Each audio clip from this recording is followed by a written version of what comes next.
Hi, Andrew Bell here with you. There certainly seems to be increasing media attention to foreign investment, or should I say, largely Chinese investment. Yet again last week, another TV current affairs show focused on the activity of Chinese buyers in Australia. We read regularly that Chinese buyers are making it harder for ordinary Australians to enter the housing market, or indeed, they are pricing younger Australians out of home ownership. It makes good news headlines. But what is the truth? Well, according to the Foreign Investment Review Board, in the period from 2009 to 2013, approvals for Chinese investment in Australia total $16.6 billion. Sounds a lot, doesn't it? But it's actually less than 10% of the total value of foreign investment approvals in the real estate sector. In fact, Chinese investors lag behind those from the US and have been lower than those from the UK, which is an economy about a quarter of the size of China and less than 5% of the population. You see, you rarely hear the full details. The reality is that we do have a Foreign Investment Review Board, which restricts the ability for foreign nationals to buy Australian residential real estate. They're largely restricted to brand new developments. And even within brand new developments, the Foreign Investment Review Board records show that only around 35% of all new developments are actually purchased by foreign entities. Now, some Australians may well say that they see Chinese people buying up properties all over Australia. Well, that's not the truth either. Yes, they do tend to buy in certain pockets, but what is totally misunderstood is that so many of the Chinese buyers are actually local Australians, Chinese Australian citizens, who, like every other Australian, is entitled to buy real estate. So it's important to distinguish between Australian Chinese buyers and foreign investment buyers.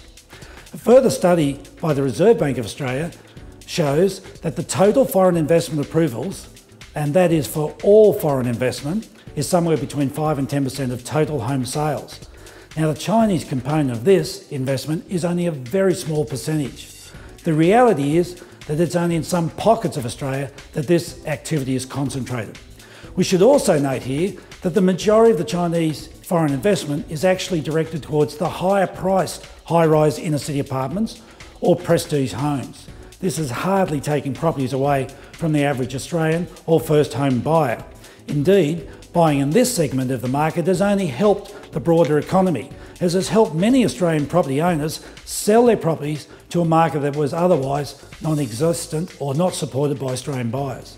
Our Rawat Service Paradise Group has 13 full-time Chinese staff, and over the past 12 months has sold over 300 properties to the Asian marketplace, and largely China. We've seen no evidence of any party trying to flaunt the FIRB regulation, not once, and they've helped reignite property development here on the Gold Coast. As such, this has created a stronger local economy through increased building activity and, of course, the flow-on benefits to greater employment numbers. We've certainly learnt why the Gold Coast has become such a popular destination for Chinese. Did you know we're the second most visited part of Australia after Sydney? Today I have with us Vivian Yu, who's one of our Chinese team, who will share with us the 4 driving factors for Chinese real estate interest. G'day, Vivian. Hi, Andrew. Listen, Vivian, you're working every day with an increasing number of Chinese people. Can you share with us what are the driving factors what's creating their interest in the Gold Coast property market? The first is without a doubt, and the strongest reason for Chinese people to move some of their wealthy offshore. You never know when rule and regulation might change, and they feel great degree of comfort to have some of their wealth in safe Western country Australia. It seems a preferred location. Secondly, and a very strong factor is the desire by Chinese family to have their children educated in Western education system, whether it is for high school or university, and Australia is regarded as one of the best countries for such education. The parents like to buy a property near the school or university so that their children feel safe and secure in their own home. And there is also enough accommodation for their parents when they regularly come to visit.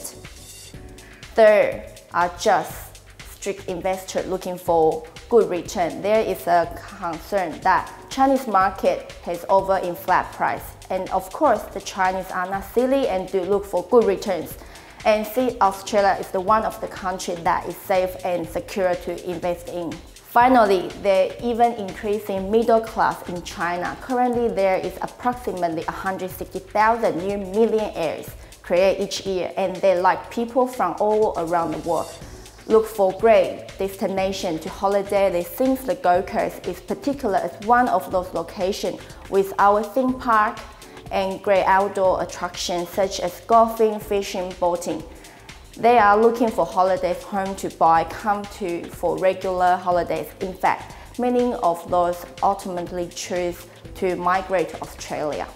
So that pretty much summarizes what is driving the Chinese interest in Australia and in particular the Gold Coast. Well, thank you, Vivian. You know, we've been actively selling Gold Coast properties around the world for some 25 years, in markets like the UAE, Russia, South Africa, and certainly right throughout the Asian region. We had the first round of hysteria about foreign investment back in the late 1980s with the Japanese, and so this is very topical for the media. Yet no one has ever reported the hundreds and hundreds, if not thousands of Australians who buy properties in other parts of the world each year. Our own office has sold hundreds of properties in the US in the last 18 months, yet you never hear any other foreign country get so paranoid about a small amount of foreign investment. Indeed, we don't see our own newspapers complaining about Australians buying properties in foreign lands. It's just the world we live in now, and we have more than sufficient controls through our Foreign Investment Review Board. So it is time to embrace foreign investment and know that it adds to the strength and the breadth of our real estate market. Undoubtedly, there will be a lot more talk about this topic as we move forward.